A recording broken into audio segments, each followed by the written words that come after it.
I now give the floor to the distinguished representative of Slovakia to introduce an address by the head of state.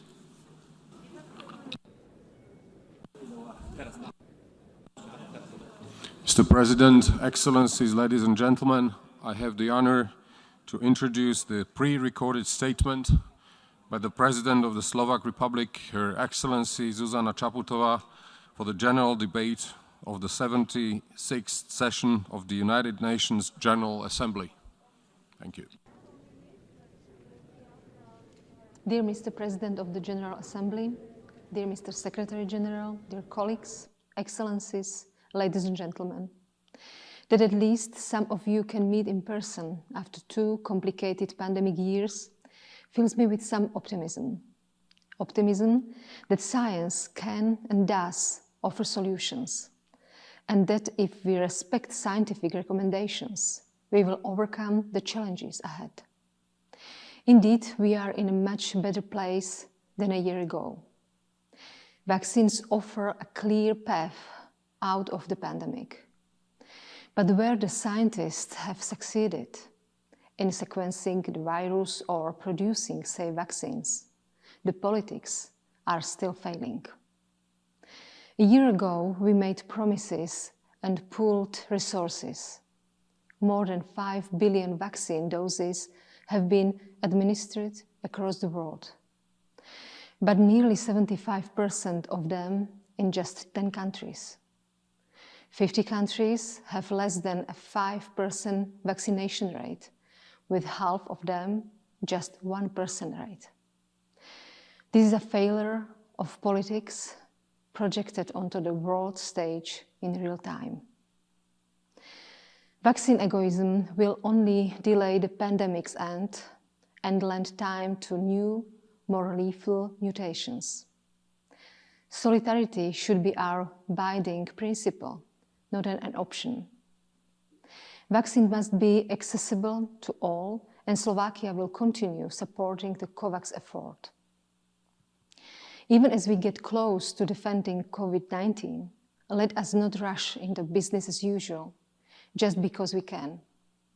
Our memory of how things were must be complemented by our reflection on whether they were right. Secretary General Guterres rightly said that we have our common agenda. Slovakia fully subscribes to the priorities laid out in this report. Simply put, our common task is saving our planet. Previously, the earth was whispering, but now she is screaming that she cannot hold us any longer, that the humankind is too heavy a burden to carry. Saving the planet is not a promise we make today for our successors to implement it later. We have hesitated for so long that we have run out of generations of political leaders who can talk the talk but do nothing. This task is upon us today. Saving our planet means accelerating our response to the climate crisis. The findings of the recent IPCC report might be shocking, yet they are just stating facts. In less than 6 months, we were able to strike a deal on global fair taxation. We must equally strike a deal to prevent global carbon leakage. The upcoming COP26 in Glasgow must set the pace for a much swifter adaptation and radical emissions cut. Slovakia will reduce our emissions by 55% by 2030 and become climate neutral by 2050, along with the rest of the European Union. By 2023, coal will no longer be used to produce electricity and heat. In the coming years, we will spend almost 6% of our GDP on economic recovery. 1/3 of that will go into our green transition. None of this will be easy. Per capita, Slovakia is the biggest car producer in the world. Clean mobility, locally developed and produced green batteries will decarbonize transport in Slovakia and elsewhere. We are ready to share our solutions and learn from the best. We must decouple economic growth from the degradation we have been causing to the planet, and support those most affected, those forced out of their homes by floods or drought, or those losing jobs as we close down the most polluting factories. The Green Climate Fund must be properly funded and accessible. At the Kunming summit, we must all play our part to protect biodiversity. In Slovakia, half of the national park's territory will be free of human intervention by 2025. In 10 years, this will be 3/4 of our national parks. Excellencies, unless we stop the global warming, future generations will suffer. Our failure will damage multilateralism and spur violence. Saving our planet, therefore, also means upholding a rules-based international order and the rule of law at home and abroad. Violation of these rules endangers everyone, not only those directly affected in Ukraine, Syria, Myanmar, or the Sahel region. It is the UN Security Council's main responsibility to maintain international peace and security. Too often, we see it unable to act. Stopping violence and providing humanitarian access is not something to bargain about. It must be our utmost priority.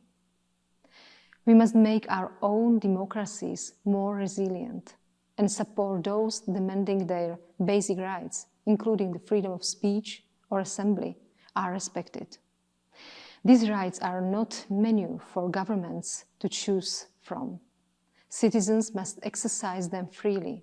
In Belarus, where 650 people are prosecuted on political grounds, such as the social scientist Valeria Kostyugova, or in the occupied Crimea, or Venezuela, Russia, or Xinjiang. Distinguished Assembly, the developments and lessons learned from Afghanistan will be high on our agenda. Rightly so, this reflection is necessary. But we must also urgently provide humanitarian assistance to the people in Afghanistan, 40% of whom are facing acute food insecurity. Over the past 2 decades, girls and women in Afghanistan could exercise their legitimate rights. These mustn't be taken away. Together with the Prime Minister of Iceland, the Prime Minister of New Zealand, and other women political leaders, we launched a call to support Afghan girls and women. I invite you to join forces to ensure this turns into the concrete steps. My final point is about inclusiveness. We cannot save our planet if we leave out the vulnerable, the women, the girls, the minorities. The silent pandemic of gender-based violence can prove lethal to the health of our societies. Our long-term strategies, however brilliant, will become short-lived history if we don't involve young people.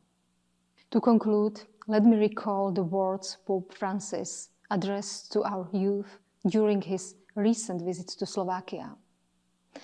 Do not be dismayed or yield to those who tell you that nothing will ever change. We can change the world around us for better. Let's start now. Thank you.